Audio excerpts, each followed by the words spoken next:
Opération jardinage pour les pionniers de Grenoble-Alpes mobilisés aux côtés des soldats de montagne pour défricher le site sommital de la capitale des Alpes, du glacis de la Bastille au Mont-Jallat. C'est un savoir-faire que le monde entier nous envie. À l'occasion du dernier salon dauphinois, le chef isérois Laurent Bouilloux a battu le record du plus long pâté-croûte avec 2,2 mètres et en plus il paraît qu'il est très bon. Et puis à l'occasion de la semaine de l'intégration découverte de l'association Trois Amis qui offre aux jeunes et mineurs étrangers un accès à la scolarité et la possibilité de s'intégrer, la directrice Marie-Michel est l'invitée du JT.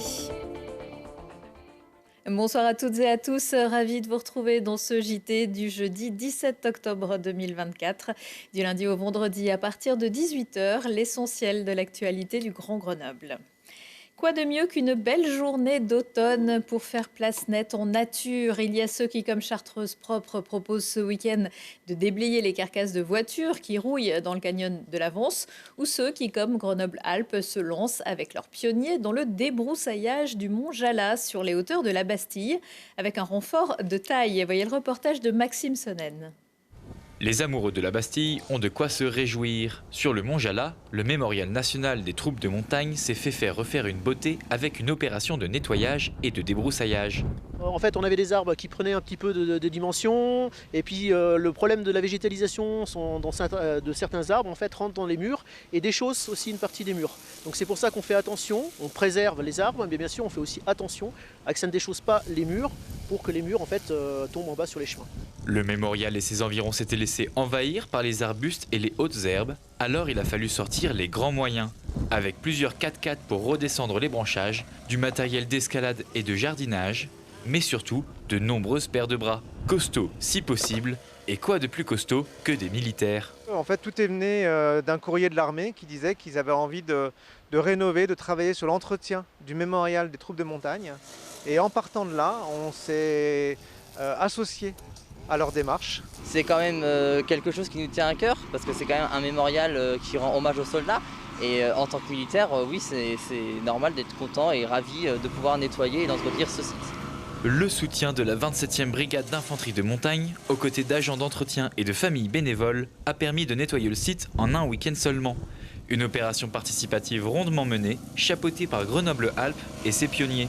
C'est des gens qui sont inscrits dans le cadre de la démarche d'attractivité Grenoble-Alpes. C'est une démarche, donc c'est la marque de Grenoble-Alpes, une marque de territoire qui a vocation à faire rayonner le territoire au maximum et lutter un petit peu contre le bashing systématique dans les médias sur Grenoble. Les profils de ces ambassadeurs varient du tout au tout, avec des retraités, des salariés ou des étudiants, réunis sous une seule bannière, la fierté d'être grenoblois. Et le Mont-Jallat n'était qu'une simple étape dans leur croisade de la reconnaissance du patrimoine isérois.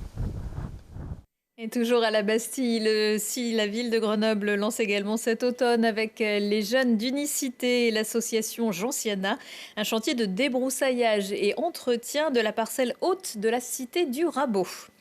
L'avenir de Vancorex, toujours suspendu à un fil. La date butoir des dépôts des offres de reprise fixée à ce vendredi a finalement été repoussée à lundi 14h, un délai supplémentaire dont auraient besoin les 2 candidats potentiels.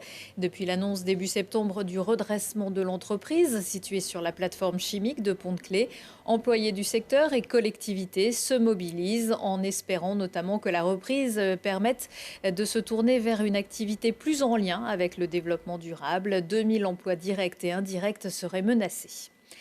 Du veau, du porc, de la volaille, du canard, du foie gras, le tout mariné dans un vin de noix des pères chartreux, avec également des cèpes, des trompettes de mort et une gelée à base d'aneth et de persil. Ce sont les ingrédients du pâté-croûte le plus long du monde, réalisé à l'occasion du dernier salon dauphinois par le chef du Vieux Moulin au Versou, Laurent Bouilloux. Jérémy Pinard n'en a pas perdu une miette. Le salon dauphinois 2024 accueille un champion du monde dans la catégorie du plus long pâté en croûte. 2,02 m, c'est la taille du beau bébé de Laurent Bouilloux, chef cuisinier au Vieux Moulin sur la commune du Versou. 8 heures de travail ont été nécessaires pour faire éclore l'incommensurable pâté en croûte. Enfourné en une seule pièce, de la préparation au démoulage, le chef a dû faire preuve d'une grande précision. À chaque étape, on a rencontré une difficulté et à chaque étape, j'ai eu un moment de doute. Jusqu'à 1 heure avant de le démouler, je n'avais pas trop la solution pour le démoulage parce que j'avais tellement peur de le casser. Mais bon, on y est arrivé et puis voilà. Beaucoup de contraintes en commençant par les outils. Le moule de 2 mètres a été réalisé sur mesure. Le four boulanger s'est vu lui aussi ajouter une porte métallique pour le fermer hermétiquement et garantir une cuisson homogène. Beaucoup d'efforts pour un record sans prise de tête. Laurent est avant tout un passionné de cuisine. Ouais, c'est pour le fun, c'est vraiment c'est la passion, c'est l'amour du métier, et, le challenge. C'est un jeu. Un huissier de justice s'est rendu sur le salon la veille pour valider le record de manière officielle. Laurent n'est en réalité pas si étranger au Guinness Book des records, puisque 2 années auparavant, il s'emparait du titre du plus grand gratin dauphinois du monde pour 23 mètres carrés. Mais pour lui, le pâté reste plus technique. Ah, beaucoup plus dur, beaucoup plus dur. Il y a énormément de technicité dans le pâté croûte et surtout sur une grosse pièce comme ça. Une grosse pièce qui sait séduire, le stand de Laurent attire les regards. Il est impressionnant. Et d'ailleurs, je trouve c'est extraordinaire de pouvoir réaliser un tel chef-d'œuvre. Et je trouve que c'est encourageant pour la suite et ça donne de la perspective et des rêves qu'on peut aboutir. Si l'original sera découpé plus tard dans la soirée, les versions réduites mais identiques ont pu être dégustées en avance. Ah, mais vraiment délicieux, c'est vraiment du pâté croûte artisanal. On a l'impression de retrouver les saveurs de notre jeunesse, vraiment à manger sans modération. À l'unanimité, le défi est validé, en attendant peut-être une nouvelle idée de médaille d'or à décrocher. Et si ça vous donne des envies, Laurent Bouilloux propose de réaliser à la commande le même pâté croûte pour quelques centaines d'euros. Après ces agapes, un peu de sport et l'agenda du week-end. Vendredi, le GF38 veut se remettre en forme et retrouver le haut du classement avec la réception d'un gros de Ligue 2, le FC Metz, 4e, qui se présentera au Stade des Alpes à 20h. Les fans de Brûleurs de Loup sont gâtés avec 2 rencontres à domicile en 2 jours. Vendredi à 20h15, les hockeyeurs grenoblois retrouvent les boxeurs de Bordeaux qui les avaient éliminés en demi-finale la saison passée. Et samedi, les Brûleurs retrouvent Nice qu'ils ont déjà battu pour le premier match de cette saison à Pôle Sud. Coup d'envoi de ce match avancé de la 25e journée de Ligue Magnus à 20h15. Les basketteuses iséroises reçoivent toutes les 2 samedi. Le BCTM reçoit Saint-Armand-Hainaut au Charlet à 20h et le PVBC reçoit Fétia samedi à 20h, également gymnase Henri Chautard. Et puis les 10 km de la Bastille, on y retourne, mettront les coureurs à l'épreuve du vertical, un mur de 520 mètres de dénivelé positif. La 31e édition de la course est complète, mais vous pouvez encourager les grimpeurs samedi à 18h depuis la casemate de Grenoble. L'immigration est une chance et la métropole s'engage pour l'accueil des réfugiés avec la création par exemple d'un guide d'accueil pour les nouveaux arrivants étrangers ou encore en soutenant financièrement l'association iséroise 3 Amis à hauteur de 10 000 € en 2024. La structure bénéficie aussi de l'aide de la mairie de Grenoble grâce à qui elle vient de déménager dans de nouveaux locaux dans l'école de la Savane. L'occasion de parler de ces actions avec vous Marie-Michel, bonsoir. Bonsoir. Et vous êtes la directrice de 3 Amis. Qu'est-ce que ça veut dire 3 Amis? Alors, 3 Amis, c'est un petit jeu de mots. Donc, il y a 3 A pour accueil, aide et accompagnement. Et MIE, de la fin du mot, c'est mineurs isolés étrangers. C'était le premier nom, parce que cette association, elle est née il y a 7 ans. On dit maintenant plutôt les MNA, mineurs non accompagnés. Donc, avant, c'était les mineurs isolés étrangers. Donc, voilà, 3 Amis.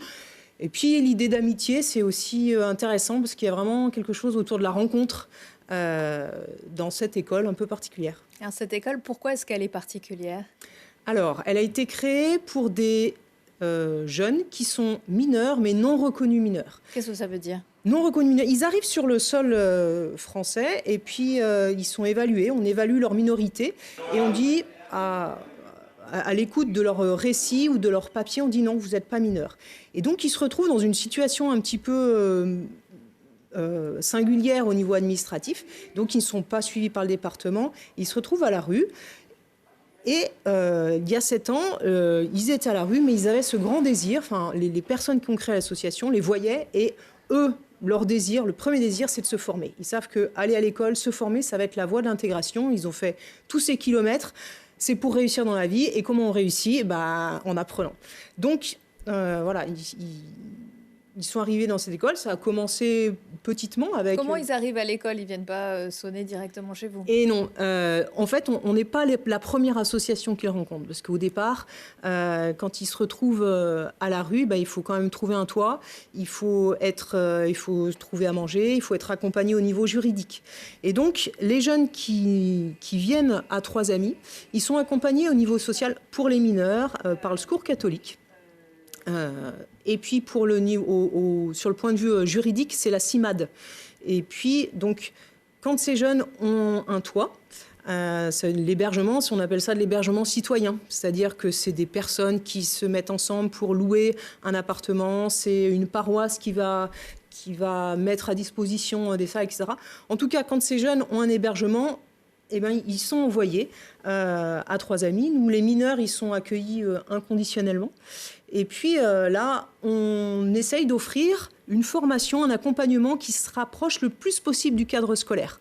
Donc il y a un emploi du temps, 26 heures par semaine, il y a des horaires, il faut justifier ses absences, etc. Et pour que ça tourne, il faut de nombreux bénévoles. Donc il y a plus de 120 bénévoles qui sont présents dans cette association.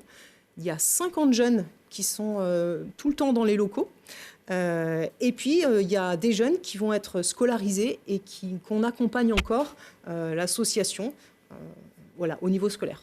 Quelle formation est-ce que vous dispensez? Il y a du niveau collège, lycée, puis un peu au-delà, sur des formations professionnalisantes? Alors, à l'école, il y a plusieurs niveaux en fonction un peu des besoins des élèves. Parce que quand les élèves arrivent, il y a des élèves qui ont fait 10 ans de scolarisation, dans un pays francophone ou non.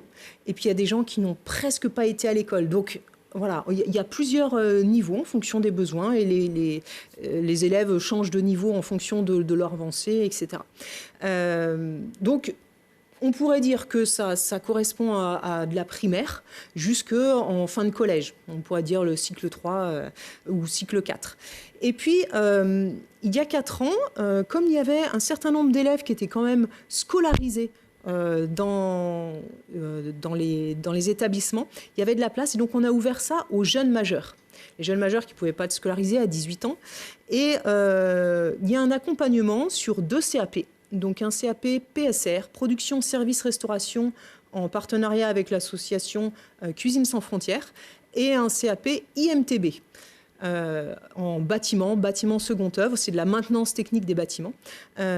Donc ces jeunes, ils passent en candidat libre, parce qu'on n'est pas un établissement, mais on les accompagne dans les matières professionnelles. Donc là, à la Savane, donc cette nouvelle école maternelle, ce qui est chouette, c'est qu'il y a les ateliers du bâtiment qui sont sur le même lieu, donc on peut faire des liens entre les matières pro et les matières générales. Donc on les accompagne sur les matières professionnelles, sur les matières générales, du français, de la PSE, de la bureautique, d'histoire, etc. Et puis ils vont passer le CAP en fin d'année.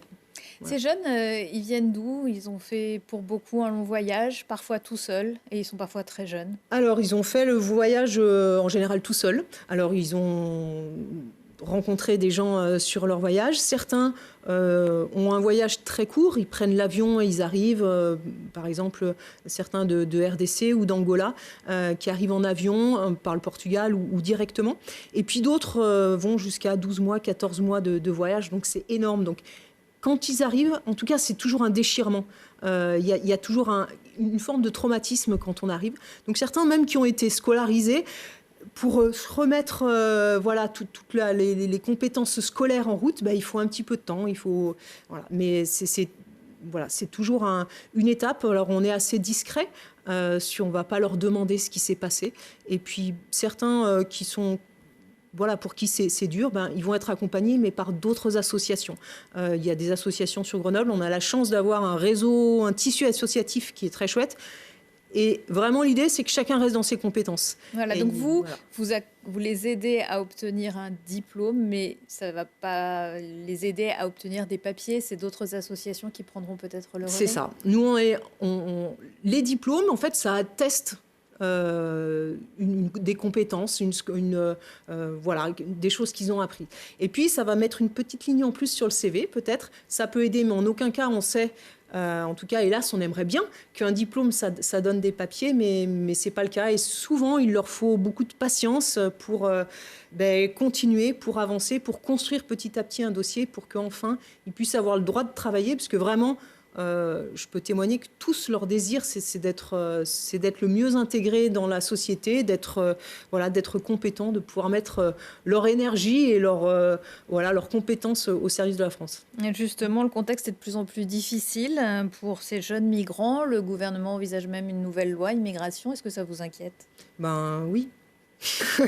Oui. Après, je suis pas compétente pour pouvoir répondre de manière précise, mais peut-être, en tout cas, je fais l'expérience, nous faisons l'expérience, les bénévoles font l'expérience que de rencontrer ces jeunes, on sait que c'est pas si simple. Et on peut témoigner que c'est des jeunes qui ont envie de s'intégrer, c'est des jeunes qui ont des choses à apporter. Et il y a des professeurs ici dans l'association qui sont professeurs dans l'éducation nationale et qui prennent une demi-journée pour venir, pour donner des cours en plus, bénévolement, et disent... Moi, c'est ma bouée d'oxygène pédagogique, parce que c'est des jeunes qui en veulent. Et ça, c'est dommage de gâcher toute cette énergie, de les faire attendre, patienter, alors qu'ils sont prêts à se mettre au service pour les autres, pour la société. Merci beaucoup Marie-Michel. Je rappelle que vous êtes la directrice de l'association Trois Amis. Merci. Dans l'agenda culturel, une réflexion sur le mythe de Thésée et du Minotaure. La Compagnie des Ordres Imaginaires a travaillé 2 ans sur cette création qui questionne les notions de monstruosité et d'héroïsme, mais aussi la place de la femme dans la mythologie au travers du personnage d'Ariane, un spectacle de marionnettes jeune public à voir dès 7 ans vendredi soir à la Salle Noire à Grenoble. Après Thésée, l'Iliade, mais pour une autre sorte de mythologie, celle du heavy metal. La salle de concert de Cessiné-Parisé accueille vendredi soir Nightmare, pionnier français du genre. Le groupe fêtera ses 40 ans sur scène avec la complicité de quelques musiciens qui étaient présents au début et Waiting for the Twilight, l'album original en invité spécial Avaland. La salle du Lossy à Gières ouvre sa saison avec Mike et Riquet du groupe emblématique grenoblois Sinsemilla vendredi soir. Souvenir de Saltimbanque, c'est plus qu'un concert, un véritable show avec des anecdotes, des dialogues avec le public pour retracer cette folle aventure sur les scènes et les festivals de France pendant 30 ans et bien sûr des chansons qui vous poursuivront toute la journée. Aujourd'hui, dans Si on parlait, Thibault Leduc va se pencher au chevet du village de la Bérarde, détruit le premier jour de l'été par une crue torrentielle. Il visitera également la première ferme distillerie biologique au monde dans le Trièves. C'est pour du whisky, c'est Botono. Et il découvrira aussi les secrets culinaires d'une passionnée de pâtisserie.